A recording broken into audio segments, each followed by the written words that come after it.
The next easy strength warm-up we're going to go over is the hardstyle bridge. I'm going to grab a yoga block to place between my knees so that I can get my adductors engaged a little bit in this as well. The hardstyle bridge is an exercise that can help loosen the hip flexors at the same time as getting the glutes and hamstrings to work a little bit harder. We can also get the abdominal muscles and adductors involved with the yoga block, if I'm pinching in on something, and basically a power breath to create a hollow body position when we're at the top of the bridge. I'll show you what I'm talking about there. You can also use a band around the knees to get a little bit more glute activation. But really what we're trying to do is strike a balance between the muscles surrounding the hip to have them work optimally together during your training program.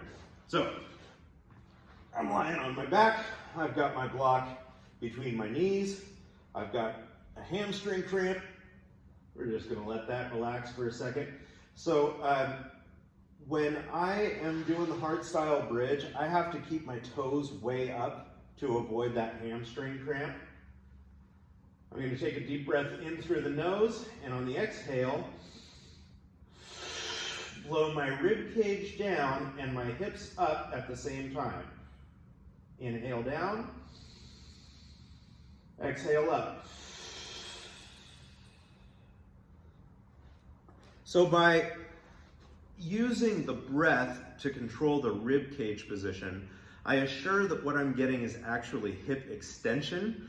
So the muscles of the glutes, the muscles of the hamstrings are all working together to squeeze and extend the hip joint, instead of what can happen, spinal hyperextension. I'm going to show you this. This is not what the hardstyle bridge is all about, but it's something that can happen where instead of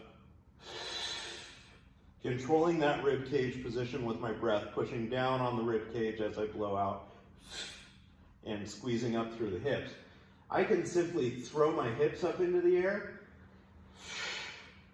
But now what I'm getting isn't necessarily hip extension. I mean, yes, there's some work going on there, but I'm also getting quite a lot of spinal hyperextension in that movement as well. And I don't want that. I want genuine hip extension. So using the breath to blow the rib cage down at the same time the hips are going up is the way to ensure that it's real, genuine hip extension and not spinal hyperextension.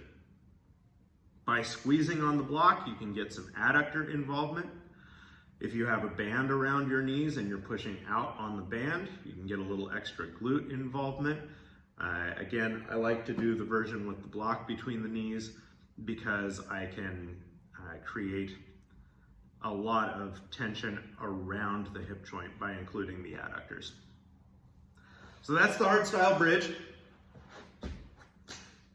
Coming up next, it's the prying goblet squat.